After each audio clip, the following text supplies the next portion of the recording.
Türkmen häkimetleri ýurtda ýeki hadisesi hem resmi hasaba alınmadyk koronavirus aladylary bilen baglylykda ýüz maskalaryny giýmeýän ýaşaýjylara garşy ulanylýan jerime çärelerini güýçlendirýärler. Has berkidilen bazar çäklendirmelerini giýdirýärler. Azatlyk bilen habarlaşan Türkmenistanlylaryň sözlerine görä, Türkmen häkimetleriniň insan saglygyna ziýan beriji tozun bölüjikleriniň kadadan artmagy sebäpli giýdilendigi. Emma aslynda COVID-19-yň ýaýramagynyň öňüni almak üçin ornaşdyrylandygy aýdylan çäklendirmeler bilen birlikde resmiýetlerin onsuz hem eýam azyndan 4 ýyl bäri ýiti ykdysady krizisden kösenýän ilaty goldama üçin goşmaçy çäreleri görmezligi, adamlaryň saglyklary bilen töwekkilçilik edip bankomatlaryň öňünde nowbaty durmagyny dowam etdirmegine sebäp bolýar.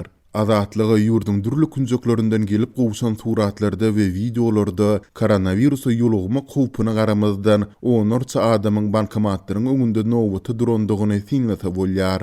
Bu ağırlıkta häkimetler ýüz maskasyny giýmeýän ýaşaýjylara garşy ulanylýan jerime çärelerini güýçlendirip başladylar. Ýüz maskasyny giýmedik adamlary saklap duran ýerinden polisiýa bölümine alyp gidýärler we 60 manat möçberinde jerime salýarlar diýip Azatlygyň bayramalydaky habarçysy geçen hepde soňy habar berdi. Onun sözlerine görä, ağzı burun örtüğü giymezden köçä çykan adamlar polisiýa bölümünde gaýdyp beýle iş etmejeklikleri barada dilhati ýa-da arza ýazmaly bolýarlar.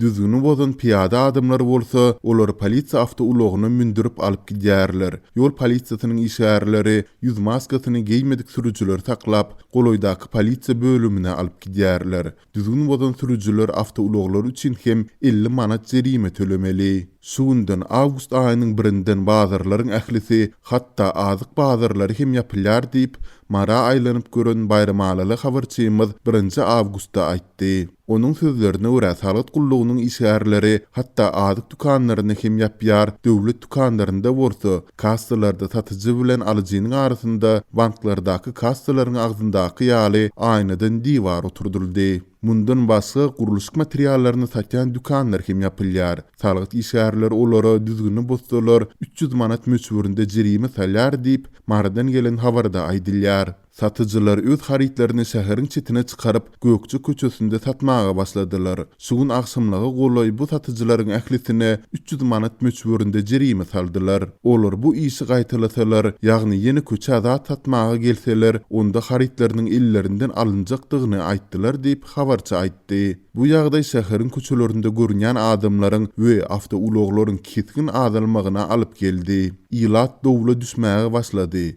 Sebäbi hususy dukanlarda ýa kärhanalarda işleýän işgärler wagtlaryň hem bolsa gazançsyz galýarlar. Adamlar bir-birine indi nädip çağlarymyzy ekläris diýärler diýip habarçy sözüne oşdy. Şu ağırlıkta Azatlygyň Balkanawatdaky dinleýijileriniň hem birinden hem hat geldi. Sağlyk işgärlerine virus ýokuşmasynyň derejesiniň ýokarlylygy barada maglumat berilmeýär diýip adynyň aýdylmasylygyny soran dinleýijimiz ýazýar. Onuň tasdiklamagyna görä, Balkanawatda geçirilen lukman ýygnaklary wagtynda bu hili virus ýokuşmalarynyň diňe Balkan tebitine mahsusdygy aýdylýar. Lukmanlara ýüz maskalary we goru ferişdeleri berilmeýär. Balkanawatdaky çadyr hastahanasynda eýýam orun ýok. Ýene bir hastahana gurmaga başladylar. Sağlyk işgärleri ýetenok. Derman bolsa gyt diýip Balkanawatly okuyjymyz ýazýar. Antibiotikli damjy usulundaky bejeriş ýanwarda 60 manat bolanlygyndan 260 manada çelini gymmatlady diýip howpsuzlyk aladylary üçin anonim galmak isleýän okuyjy aýtdy. Şeýle-de ol anyklaşdyrmazdan hastahanalarda öz dermanyň bolmasa bejerge alyp bolmaýandygyny, Türkmenistana iýerilýän insanperwerçilik kömekleriniň sağlyk işgärlerine satylýandygyny, ygtyýarly adamlaryň olardan pul ýasaýandygyny öňe sürdi. Balkanawatly çeşme häzirki çynnaky ýagdaýda da sağlyk barlygyndan geçmek, näsaglan işgärleriň özüni üzgünleşdirmegini üpçün etmek meseleleriniň kysagly çözülmeýändigine aýdýar. Maşgala lukmanlary egerde näsagyň gyzygyny ýokary bolmasa onu rentgene uğratmakdan ýüzewirýär. 2 hepde bäri keseliň ähli alamatlary bolan näsagyň COVID-19 testinden geçmek baradaky haýyşy reddedildi. Sebäbi lukmany görden wagtynda gyzygynyň ýokary bolmandygy aýdyldy. Hatda analiz aldyrmaga hem uğratmaýarlar. Hamaly bu mugut edilýän ýaly diýip Azatlyga gelen maglumatda aýdylýar. Bu COVID-19 adamlar ise varmaly we başgalary hem kesel ýokuşdurmaly diýilen ýaly bolýar. Beýle ýagdaýda elbetde ölüm derejesi ýokary bolar diýip adynyň aýdylmazlygyny soran dinleýijimiz aýdýar. Şu aralykda Türkiýanyň Türkmenistandaky işçilerini we hünärmenlerini evakuasiýa etmek üçin charter uçuryny planlaşdyrýandygy ma'lum boldy.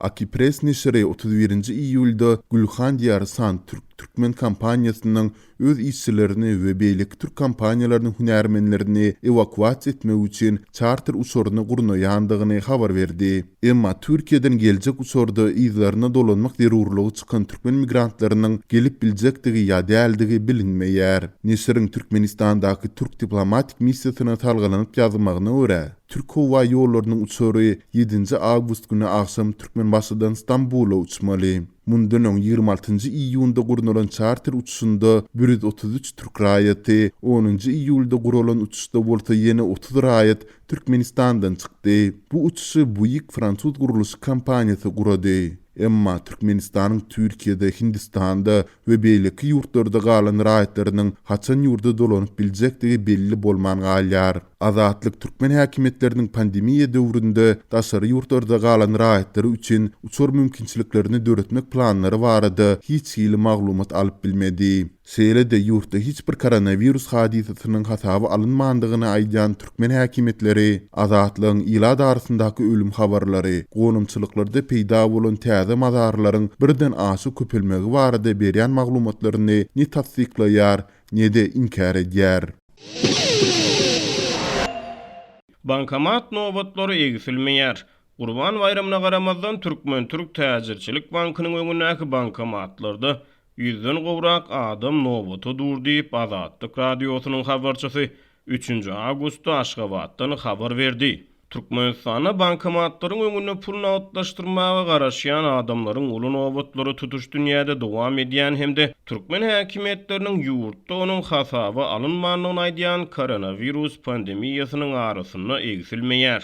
Azatlyk radiosynyň habarçylary bankomat nowatyna garaşýan adamlaryň arasyna sosial aralygyň saklanmaýanlygyny, munyň bilen olaryň öz saglyklaryny howp astyna salýanlygyny habar berýärler. Aşgabatdaky Türk Täzirçilik bankynyň daş ýüzünde binanyň burçunda 2 bankomat bar. Bankomatlaryň öňünde 60 töweregi adam bar. Galan 50 töweregi adam agazyň köregesini öz nowatyna garaşýar diýip habarçy Duşanbe ony paýtagtdan habar berdi. Bu aralykda ilat bankomatlardan pul nowatlaşdyrmak bilen bagly agyr kötençligi başdan geçirýän wagty häkimetler sebäbini düşündirmezden paýtagtda bankomatlaryň sanyny azaltýar. Hemme ýerde diýen ýaly bankomatlar aýyrýarlar. Bir näçe gün ozal paýtagy Söwda merkezindäki bankomat aýyrdylar. Göregli köçesiniň ugrunaky bankdan 2 bankomat aýryldy. Ýagny olaryň sany azaldyldy. Äzirki wagtda banklarda diňe bir ýa-da 2 sany bankomat galdyrýarlar. Galanlaryny aýyrýarlar diýip habarçymyz 22-nji ýulda Aşgabatdan habar beripdi. Türk Täzirçilik bankynyň öňündäki bankomat nowatlary barada habar beren habarçymyz 3-nji awgustda beýleki banklarda bolşýaly Türk bankynyň öňündäki bankomatlaryň hem sökülmek ähtimallygy barada habar berdi. We muny häkimetleriň bankomat nowatlaryny ortadan aýyrmak hemde häkimetler üçin maskaraçylygyň öňüni almak finanşyklary bilen ilteşdirdi. Azatlyk radiosy Türk Täzirçilik bankynyň öňündäki bankomatlaryň sökülmek ähtimallygy baradaky maglumatlar boýunça bankyň özünden goşmaçy maglumat alyp bilmedi. Bankomatlardan pul nowatlaşdyrmak bilen bagly kynçylyklar ýurduň beýleki künjeklerinde de dowam edýär. Mary şäheriniň bir ýaşaýjysy 3-nji awgustda Azatlyk radiosyna beren maglumatyny Fenagat paýdarlar Täzirçilik bankynyň Maradaky şahamçatynyň öňünde dören uly bankomat nowatlary barada habar berdi. Adamlar jokramasy bankomatlaryň öňünde nowata garaşýar. Olaryň arasyna hiç ýyly 2 metr aralyk saklanmaýar diýip olaýtdy. Dünýäde koronavirus pandemiýasy dowam edýän wagty bütün dünýä saglyk guramasy virusyň ýaýramagyny haýarlatmak maksady bilen köpçülik ýerlerine adamlaryň arasyna sosial aralygyň saklanmagyny maslahat berýär. Türkmenistanyň Saglyk goraýyş we derman Fenagat ministrligi iýulyň ortalaryna çap eden media maglumatyny howanyň düzümine tozanyň agdyklyk etmegi sebäpli ilaty maska giýmegi hemde Azından 1 metr howpsuz aralygy saklamagy maslahat berdi. Ýöne howpsuz aralygy saklamagyň tozon bilen ýylteşigini düşündirmedi. Marly ýaşaýjy bankomat nowbatlaryny bir polisiýa işgäriniň nowbata gatışýanlygyny, onuň 30 manat möçberine para beren adamlaryň bankomatlardan nowbatsy pul çekmegine kömek edýänligini habar berdi. Azatlyk radiosy bu maglumat boýunça Mary şäheriniň polisiýa bölümünden kommentariýa alyp bilmedi. Türkmenistan 3 ýyldan gowrak wagt bäri ýeti ykdysady kynçylyklary başdan geçirýär. Soňky aýlarda bu ykdysady kynçylyklar bilen bagly maliýe şolsany bankomatlardan aýt ýetmeçiligi hassa ýitileşdi. Türkmen häkimiýetleri ýurtda dowam edýän ykdysady kynçylyklary açaçan boyun almaýar.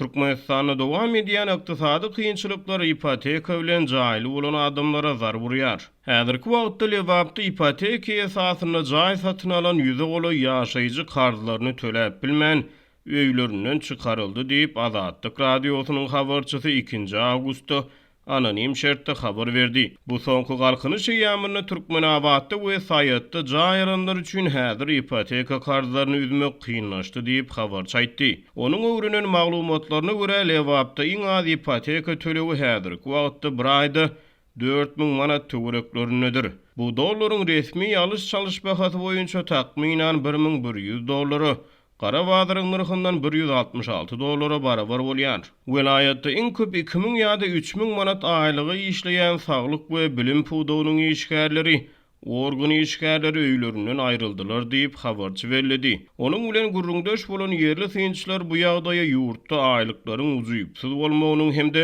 inflasiýanyň ýokurlanmagynyň sebäp bolýanyny aýdýarlar. Halkara pul gaznasy resmi görkezjilere salgylanyp geçen ýylyň oktýabryna ýurtda inflasiýanyň 2018-nji ýyl bilen deňeşdirilenine 13,4% deň bolanyny, 2020-nji ýylda inflasiýanyň 13% töwereklerini çak edilýänligini hasabat beripdi. Synçylar hökümet işine aýdyňlygyň we metbuat azatlygynyň ýoklugy sebäpli Türkmenistanyň çap edýän resmi sanlaryny ynamsyz garaýarlar. Johns Hopkins Üniversitetiniň professory amal ykdysadyýet boýunça bilermen Steve Henke garaşsyz çeşmelere salgylanyp iýulyň başyna Türkmenistanyň inflasiýanyň 35% ýetenligini hasaplady. Şol bir wagtyň özünde Türkmen hökümeti soňky sapar ýanwar aýyna ýurtda aýlyk haklarynyň 10% ýokurlandyrylynyny habar berdi. Ýöne beýlek tarapdan Türkmenistanda dowam edýän ykdysady kynçylyklar sebäpli ýurtda bahalar ýygyderli ýokurlanýar we gymmatçylygyň fonuna raýatlaryň zähmet haklary, pensiýa we döwlet kömek pullary uzypsyzlygyna galýar. Habarçymyz inflasiýa we aýlyklaryň uzypsyzlygy sebäpli ipoteka esasyna satyn alan jaýlaryndan çykmagy mejbur bolan raýatlar barada habar berdi. Türkmenabadyň Seýitnazar Seýdadyň Mugallimçilik institutundan onu goly mugallim ipotekany töläp bilmän jaýlaryndan çykmaly boldy. Jaý bahalary döwletiň berýän 2000 manat aýlygy bilen tölerden en çemesi gymmat diýip habar çaýtdy. Onuň maglumatlaryna görä Türkmenabad şäherine ipoteka satylýan köp gatly ýaşaýyş jaýlaryna 4 otogly öýüň bahasy valyutanyň resmi alış çalış narhyna $200-350 miň töwereklerinedir. Habarçy töleги ukypsyzlyk sebäpli saýat etrafynda da onlarça büdjet işgäriniň ipoteka esasyna satyn alan jaýlaryny terk etmäge mejbur bolanlyklaryny aýtdy. Saýat etrafynda hem kottej jaýlaryň eýeleri tas 50 goly Lukman we Muallim 6 aýlap karzlaryny töläp bilmän öýlerinden aýryldylar diýip habarçy habar berdi. Ýurtda dowam edýän ykdysady çökgünlik sebäpli en çemeli waply eklenç çöldegine daşary ýurtlary, hususan Türkiýe ýaly ýurtlary gitdi. Lewapda jaýlaryndan çykarlanlar türkü üdenleriň boş duran öýlerini kireyne ýaşaýar ýa-da garyndaşlarynyň öýünde ýaşaýarlar diýip habarçy maglumatyny jemledi. Türkmen hökümeti ýurdun ýaşaýyş jaý gorlary barada anyk statistik sanlary köpçüligi ma'lum etmeýär.